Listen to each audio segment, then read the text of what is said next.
Salut à vous tous, ici Jeff Rose, vendredi léger. Alors, j'analyse et en retour, je vous propose quelque chose, vous mettre sur la dent pour cette fin de semaine. Et nous allons parler de la vidéo Non à la guerre de Daniel Lerusse. Alors donc, Daniel Lerusse, qui est ce Daniel Lerusse? C'est un vidéaste web russo-français, alors donc français d'origine russe. Et vendredi dernier, il a publié cette vidéo, dont Non à la guerre, avec une erreur d'orthographe qui est volontaire, et vous allez voir, vous allez tout savoir ça dans cette vidéo, puisqu'on va analyser, et évidemment, je vais essayer de commenter, et bien sûr, cette vidéo-là qui est très intéressante, puisque ça a rapport avec l'invasion russe en Ukraine, et bref, le point de vue est très intéressant. Tout ça. Mais avant de commenter et de vous expliquer, excusez-moi, il y a un poil qui joue et qui tente de rentrer dans ma bouche. C'est pas très comestible et bref. Alors donc, ce qui est très intéressant, c'est son point de vue actuellement sur le boycott que subit la Russie. Et évidemment, il a très profondément raison, premièrement. Parce que, évidemment, les proches de Vladimir Poutine, évidemment, le président de la Russie, est-ce que vous vous êtes déjà posé la question de quoi qu'il consommait comme marque, où vont-ils dans tel magasin et tout ça? C'est sûr qu'ils iront pas dans des bannières, disons-le, étrangères toute la vie. Par exemple, les McDonald's, les Zara et autres, évidemment. Et bien sûr, c'est avec cette en même temps qui s'attaque également aux réseaux sociaux qui ont été, disons-le, qui ont décidé de cesser leurs activités en Russie, puisque on le sait, les réseaux sociaux sont un peu, disons-le, un canal alternatif pour ceux-là qui étaient, pour les Russes qui étaient contre la guerre et tout ça, et il a fortement mon appui sur ce point-là, puisque il faut savoir que si nous, les Occidentaux, le bloc de l'Ouest, OTAN, bref, faites-nous ça, on est encore dans le pré-1991, nous autres. Alors donc, si on pense qu'on a réussi à faire révolter encore plus les gens, disons-le que je dirais que c'est encore plus perdant parce que actuellement, les Russes qui sont encore en Russie sont disons-le, plus vulnérables à se faire retourner le cerveau par la télévision d'État, télévision d'État. Bien sûr, elle est très hardcore là-bas et tout ça, c'est vraiment féroce. Puis surtout en ces temps d'évasion russe en Ukraine, c'est pas mal. Mais évidemment, ce qui est si on voit littéralement hors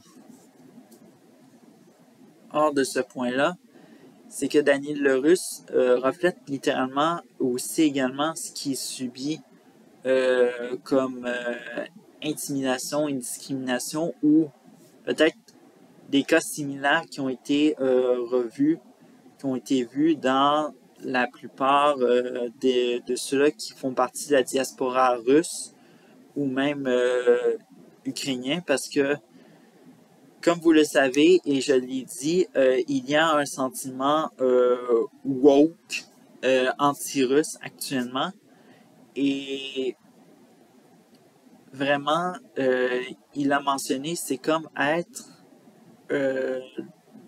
après le 11 septembre 2021, si on était musulman à cette époque-là, on serait la risée des Occidentaux, bref, on serait haïs. Et c'est ça qu'est-ce qui arrive actuellement.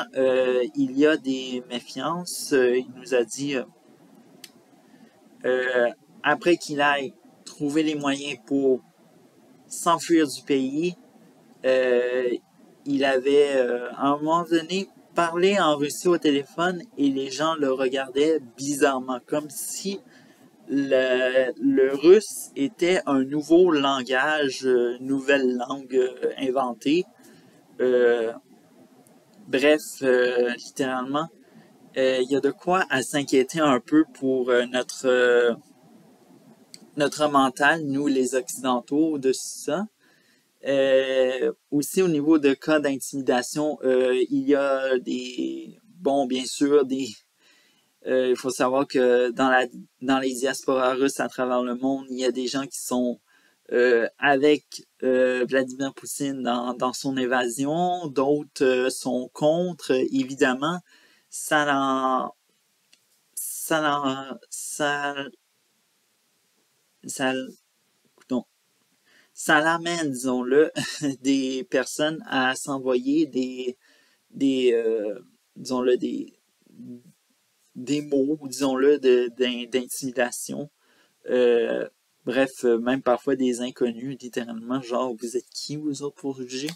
Bref, ça mène littéralement euh, beaucoup de...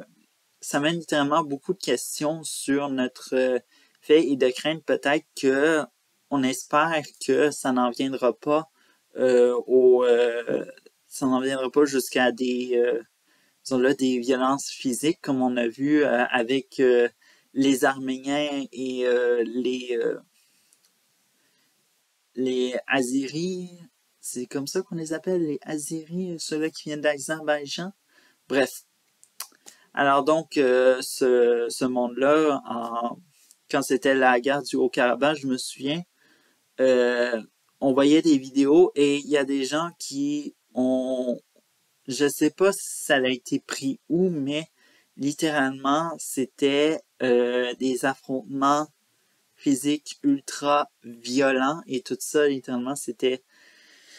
euh, bref, c'est des temps très durs que traversent ces diasporas à travers le monde et je suis avec eux et je dis littéralement, juste un petit avertissement, que euh, c'est aucunement, il faudrait qu'on arrête de dire que c'est la faute euh, d'un tel peuple ou bon, c'est pas la faute des Russes, c'est la faute de leur président, évidemment le président russe, qui a déclenché cette guerre. Et vraiment, euh, si vous êtes un Russe ou si vous êtes un Ukrainien puis que vous vous dites que l'autre est méchant littéralement,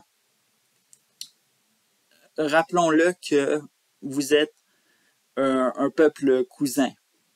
Littéralement, les Ukrainiens et les, euh, les Russes, excusez-moi, je parle mes mots en même temps. Littéralement, vous faites partie de ce qui est le peuple slave. Et moi, je pense que si les peuples slaves s'unissent contre le slave qui dirige le Kremlin, eh bien, je pense que vous allez tous gagner ensemble, littéralement. Alors donc, moi, je pense qu'il faut qu'on arrête de brandir le... Moi, je pense que vous devriez arrêter de brandir le drapeau ukrainien pour le drapeau slave. Évidemment, si vous voulez en savoir plus de quoi que je veux parler, ben, vous allez vous allez sur Wikipédia et vous tapez panslavisme.